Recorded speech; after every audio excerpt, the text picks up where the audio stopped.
My husband cheated with my son's 18-year-old girlfriend, and I was shocked to discover all of his dirty secrets. I'm going to use pseudonyms for anyone I reference in this post. I, 41 female, am a stay-at-home mom. My husband, 48 male, whom we'll call Paul, works in finance. We have been married for nearly 20 years. We have 2 kids, whom we'll call Eric, our 18-year-old son, currently a senior in high school, and Mary, our 15-year-old daughter. They are both the lights of my life. My marriage with my husband has grown somewhat stale over the years for a myriad of reasons, such as his work schedule, and how I've aged poorly since we first met. Our son Eric has a girlfriend, whom he's been dating since they were freshmen in high school. We'll call her Amy. Eric absolutely adores Amy. She's his first love, and she's someone I've always considered as family. This makes the whole situation emotionally excruciating for me. Last week I inadvertently saw my husband's phone screen and got a glimpse of a text thread between my husband and Amy, our son's girlfriend, and I read what looked like a message of her telling him that she misses eating his sausage. I froze in place, in complete disbelief. I spent most of the day convincing myself that I must have misread what I saw. However, I didn't misread it because, over the last several days, I discovered a file on his computer filled with tons of BDSM porn. He clearly has a porn addiction. He also has saved photos of Amy from her Instagram on his computer.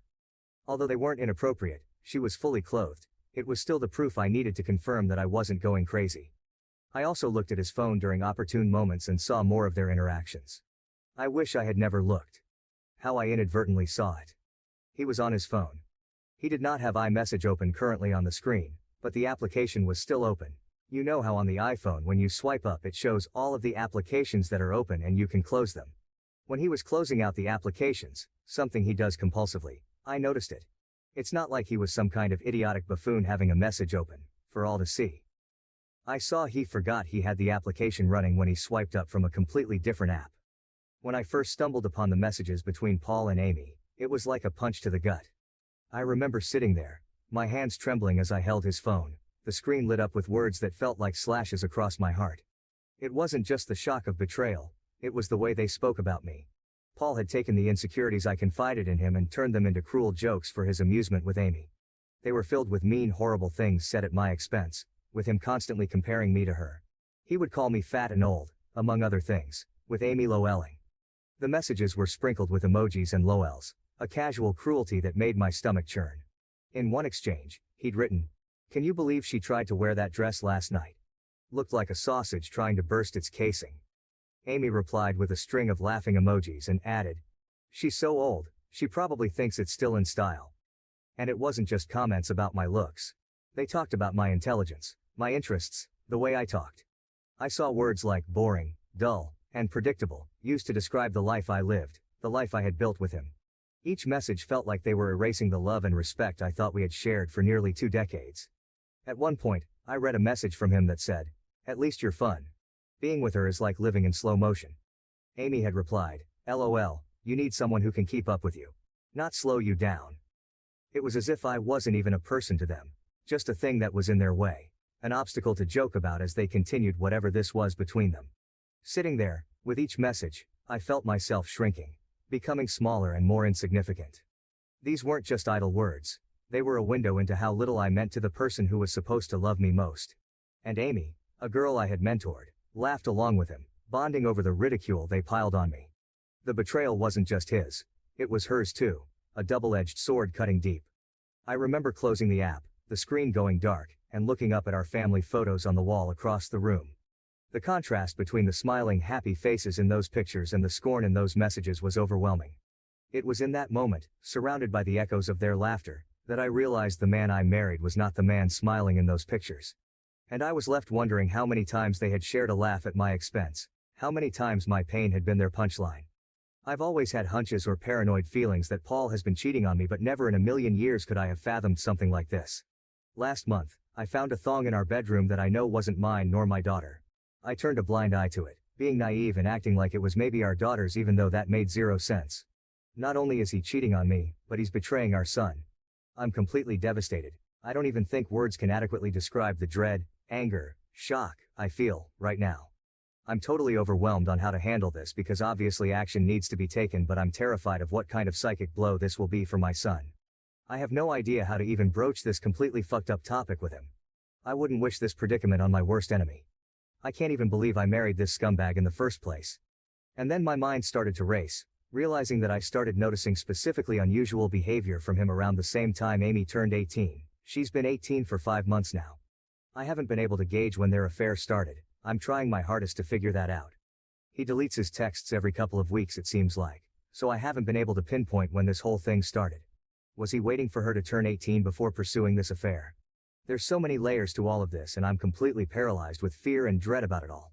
None of it makes any fucking sense. How did this happen? Am I that much of a stupid idiot that I let all of this happen under my watch? Eric adores Amy, and the thought of revealing this sickening truth to him terrifies me. The impact on his young heart and mind could be devastating. My heart aches for Eric and Mary who are completely innocent bystanders. I haven't confronted my husband about this because I'm frankly scared of the domino effect. I don't know who to turn to first about this. I share my story not for sympathy, but in search of understanding and perhaps advice from those who might have had to grapple with deep betrayal. Thank you for listening. Thank you everyone for overwhelming support. I'm sorry if I haven't responded to your private messages. I'll get to it when I can. Dealing with a lot right now and taking a lot of steps that need to be taken. I'm trying to be smart and strategic with this truly surreal and terrible situation I'm in.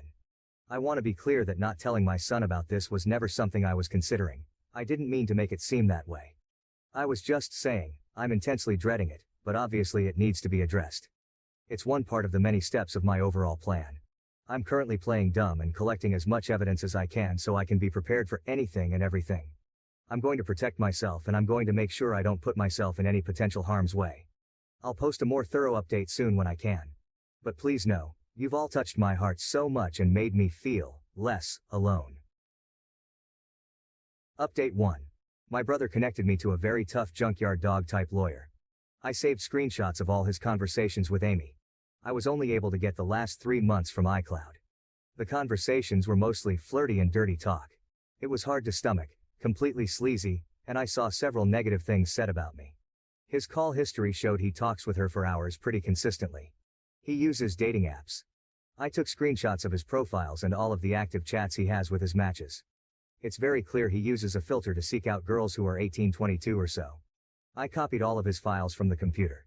He goes on sex chat rooms and forums, and he spends a ton of money on OnlyFans. I rummaged through every possible hiding spot I could think of in the house. He had various toys, blindfolds, cuffs, lubricants, etc. He also had different outfits which looked kind of like a girl's Catholic school uniform and a French maid type outfit too. I picked up Eric and Mary from school, and we all drove to my brother's. They were able to sense something was awry when I picked them up. I delicately told them the entire situation, and I broke down crying. Mary had the most anger, even more than Eric. I met with Amy's mother and told her everything. She confiscated Amy's phone and gave me the entire chat log. It only dated back 3 months like on my husband's cloud, almost as if they both deleted the messages at the same time. She told me Amy sobbed when confronted. Amy basically told her mother that she will never understand, and that she and him are in love. I don't want to get into too many details with what else she was saying, but suffice to say, it's very easy to assume that my husband slowly and methodically became a sage-like figure in her life, making her feel she could rely on him, and he took advantage of the fact that she came from a broken home.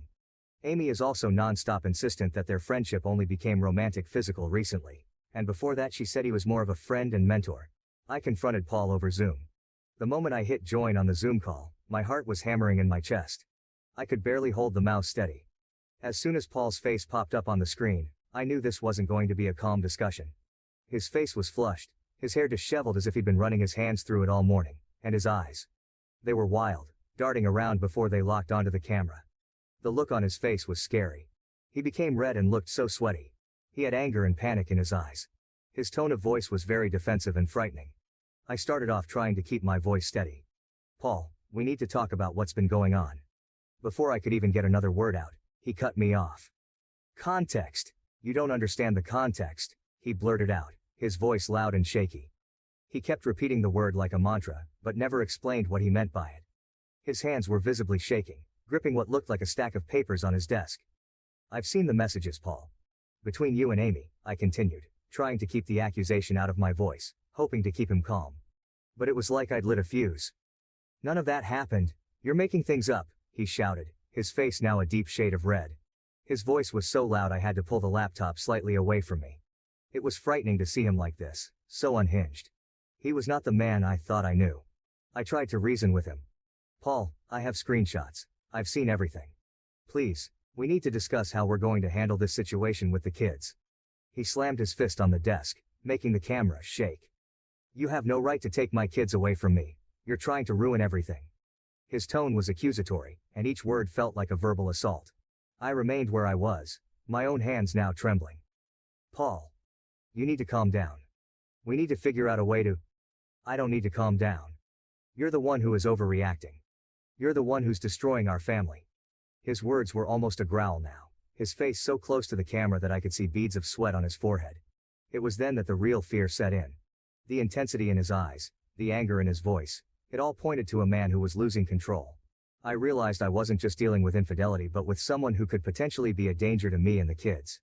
His demeanor was threatening, almost as if he was right there in the room with me, ready to explode. He kept yelling the word context over and over again, and that none of that happened. He was unable to speak without constant stutters and intensity. Nothing really made any sense to me. I refused to tell him where I was, and he said I had no right to take his kids away from him. I'm ending this call, Paul. We will talk later when you're able to discuss this calmly, I said, my voice barely a whisper. You can't just hang up on me. You can't just... But I didn't wait to hear the rest. I ended the call, my heart pounding in my ears. And then he abruptly left the Zoom. Sitting there, staring at the blank screen, I knew that this was far more serious than I had initially thought. His reaction was not just defensive, it was volatile. I picked up my phone immediately and called my lawyer, explaining the urgency and the need for a restraining order. The level of aggression he'd shown was enough proof that I needed to protect myself and my kids. That call was supposed to be about confrontation and truth, but it turned into a chilling revelation of the depth of Paul's anger and instability. It was clear that this wasn't just about heartbreak or betrayal anymore. It was about safety.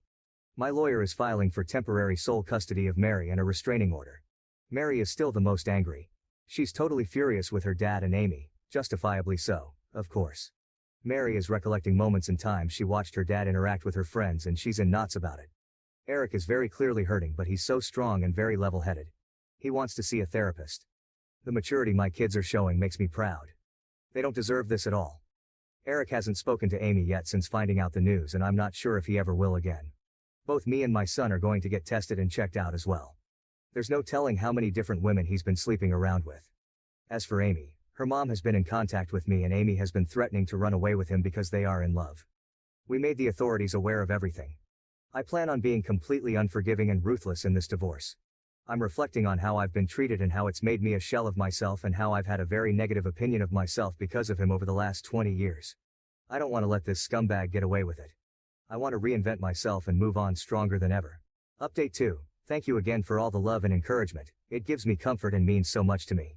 I've received many comments and messages accusing me of faking this story, which oddly also provides comfort because all of this feels unreal even to me.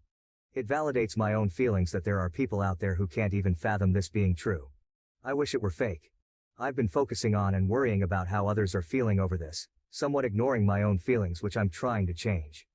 I range from anger to numbness like a light switch. We're all safe and still at my brother's house. We're very careful, and his house is secured. Paul has tried to call my cell phone several times a day. I am refusing to interact with him, and I will have my lawyer handle all correspondence. He scares me frankly. My brother has a very secure house with an alarm system and deadbolt locks. We feel safe with him. Both my son and I got checked out and tested. It appears so far that we're both clean based on the immediate rapid tests, but in the coming days, we'll know for certain when the lab results come in.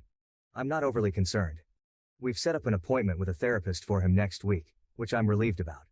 He needs someone to talk to, someone professional who can help him navigate through this maze of hurt and betrayal he's found himself in. It's not just the betrayal itself, but who's behind it. His father. Someone he looked up to. And Amy, who was practically part of our family. That's a lot for anyone, let alone an 18-year-old, to process. He's not himself right now. He seems a bit shell-shocked, and I am concerned. He internalizes a lot, and it's hard to get a read on what's going on in his head.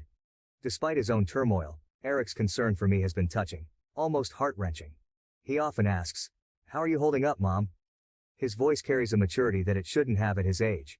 It's clear he's trying to shoulder some of my burden too, to be strong for both of us, but I can see it's wearing on him. Every so often I catch that look in his eyes, A mix of sadness and resolve that no child should have to bear towards their parents. He's not interested in corresponding with his dad at all. He calls only my cell phone. He hasn't tried to contact Eric or Mary, which is both a relief and a deep cut.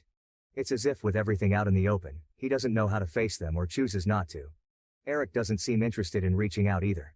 When I mentioned his dad the other day, there was a brief flash of something like anger, or maybe pain, in his eyes before he quickly masked it with neutrality. I don't have anything to say to him right now, he said, and left it at that. I get the sense that Paul is extremely nervous. He's scared, and I think he deep down knows that if investigated thoroughly, he would be in big trouble. That's what my gut is telling me. I still think about the Zoom call with him, and the more I think about it, the more it looked like he was a man whose entire world was crashing down on him. The panic in his face was very apparent. I offered Mary for me to make an appointment with a therapist as well, but she doesn't want to see one yet. She said she's open to it eventually but wants time to herself. She's been asking her friends about her dad and if they experienced any creepiness from him. Her friends were open and honest with her, and apparently, they felt like he stared a lot and sensed his hovering presence whenever they were over. One of Mary's friends went so far as to say that she felt like he was checking her out a lot, like looking at her rear and complimenting the color of her yoga pants. At the time, no issue was brought up about it, but in light of everything that has been happening, it seems strange now. He would sit himself in different areas or vantage points to get a good view of her, she claimed. He also asked questions about what kind of friend group or which clique they were in at school. He kept asking about if they were popular girls. I'm completely embarrassed that they had this experience at our house.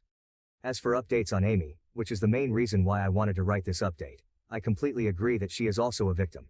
A lot of people have been emphasizing that, and I agree. I've done everything I could in my own power to indirectly get her opportunities to get help. Like I said, I told her mother, and she's been updating me on everything. Amy, unfortunately, is still living in her deluded reality, and I can only pray that she'll eventually come to her senses. She doesn't want to see any doctors or therapists at all and has been constantly trying to reach Paul because, again, she believes that they are in love. From what I've been told, she hasn't been able to get hold of him, and he's been avoiding communication with her completely. Amy blames me for that and believes I took away his devices and am very controlling. Any truth that her mother tries to convey to her is met with conspiracy theories and hostility. Amy looks at me as a villain and still sees Paul through rose-colored glasses. Her mother showed her screenshots of his dating app profiles and matches, and she refuses to believe it, saying I photoshopped it. According to her mom, Amy keeps saying things like everyone is just mad because she found herself a real man, and that I'm jealous because she takes better care of him than I do. It's in line with some of the conversations I screenshot, where a lot of what Paul says is him complaining about things I don't do for him sexually. Right now, she's insistent that she and Paul will be together in the long run. Ugh, he's honestly a slimeball. I believe stuff happened before she was 18 too. I'm not sure when things got actually physical or romantic, but I do think his grooming started as soon as she came into the picture when Eric started dating her, freshman year. This mentor and a friend that Amy alluded to had to start right away, and the way she's acting now, being so indebted and believing every single thing he says, shows that his effect on her had to be over a long period of time. She only turned 18 like 5 months ago. Her behavior and infatuation for him seemed so strong that it couldn't possibly be only 5 months of them being together. The only thing we can really hang our hat on is the possibility of Amy having an epiphany of the reality of her situation, and she opens up candidly about when it began. But because she's 18 currently and has no interest in saying or doing anything that could potentially put Paul in legal trouble, nothing really can be done. Unless they find out about other girls that I have no idea about yet. I can only hope that Amy comes to her senses, but me directly intervening doesn't feel like it would be productive at the moment, maybe eventually though. Update 3, April 8, 2024. The support, again, has been overwhelming, and I'm very grateful. Sadly, I've received a lot of negative accusatory harassing private messages from people here who think I'm faking this story. Someone made a comment on some post somewhere, claiming that my story has been debunked, and people believe that person. I've seen an uptick in negative messages accusing me of making this up for money. I'm not asking for money at all. Coming here was completely rooted in emotional desperation, and I didn't expect anyone to get invested in my story this way. But again, I'm not looking for anything out of this. I have no reason to lie. I'm not gaining anything from this. If you don't believe me, that's fine. I don't care, but the only thing I ask is to not cross the line and start sending me private messages that are mean-spirited or accusatory. The only reason I'm continuing to post is because of those of you who've sent me love here, and the support really lifted my spirits.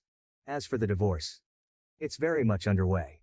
I'm not going to get into the specifics of it all because it's ongoing, and I want to make sure everything is going to go smoothly. I got temporary custody of Mary. Paul also has to pay temporary child support. There's a protective order. Paul can't contact us or come near us. Right now we're just focusing on getting through this legal mess. Again, not getting into specifics because I don't want to mess anything up, but what I'll say is I'm very confident, divorce aside, that there's overwhelming evidence against Paul that will get him in serious trouble and it will impact him for the rest of his life. I'm sure eventually I can share more about that. I know a lot of people are concerned about his predatory ways, and I just wanted to convey this, even though I have to be vague right now. Justice will come. All of your concern about how my kids are doing psychologically means a lot to me. Eric has been to therapy twice over the last 2 weeks. I know some people thought I was dismissive of him and acting like he's doing okay. I very much know that he's hurting internally, and we're doing everything we can to make sure he knows he is supported and loved. My brother has been amazing in spending time with Eric and Mary, and both of them have confided in him about a lot. My brother has a very healthy marriage, and both he and his wife have really stepped up to the plate for all of us. Mary has not seen a therapist yet, but she promises that she will be open to seeing one soon. Her anger has mostly turned into sadness, I noticed, and I hope I can get her to see a therapist soon. Her friends have played a key role in this whole thing, and that's something that Mary has been grappling with as well. I know a lot of people are invested in the well-being of Amy as well. There were a lot of questions about whether Eric and Amy would still see each other at school. It sounded like they go to the same school, but they do not. Eric and Amy went to the same junior high school and knew each other even then, but Amy ended up going to an all-girls Catholic high school while Eric, and Mary too, stayed in the public school system. We all lived in the same town, and over the summer heading into freshman year is when they were getting to know each other and when they started dating. I wish I had a better Amy update, but it's gotten a lot worse since the last update. After everything blew up, Paul has actually been seeing Amy, despite her mother trying to force her not to see him. She tells me that Amy says she's 18 and an adult, and she can do what she wants. Amy thinks she's grown, her mother confided to me just yesterday, her voice laced with frustration and worry. She keeps telling me she's 18 and an adult, and she can make her own decisions. Her voice sounded exhausted, trapped in an impossible situation. Her mother is in a precarious spot because if she kicks Amy out of the house for defying her, something that she has threatened to do, which I think is a mistake, she would just run to Paul permanently. The time she spends with Paul has increased over the last week, despite the fact that Paul initially ghosted her when all of this first hit the fan. There were some days where Amy would just be gone for hours on end. Her mother tried grounding her, taking away her car keys, even limiting her phone use. But Amy found ways around every barrier. She's sneaking out at night, her mother told me, her voice breaking. I wake up at 3 a.m. and her room is empty. She won't tell me where she's been, but I know. I just know it's with him. I can't help but feel a mix of anger and sorrow for Amy. She's caught in this toxic cycle, believing she's in a relationship when it's clear she's being used. Paul has not changed. His patterns are the same, only the target has shifted. The worst part is feeling so helpless about it all. I've suggested therapy, talked about getting her professional help, but Amy is stubborn, blinded by what she thinks is love. It's heartbreaking and infuriating at the same time. There's only so much I could do with the Amy situation, but again, I do believe things will turn around soon with that, given what I know about Paul and what's to come. I can only pray that Amy can get help and guidance when more shit hits the fan. I'm doing everything I can with my own kids and my own mental health, and Amy's mom knows she has my support, and that's all I could really provide.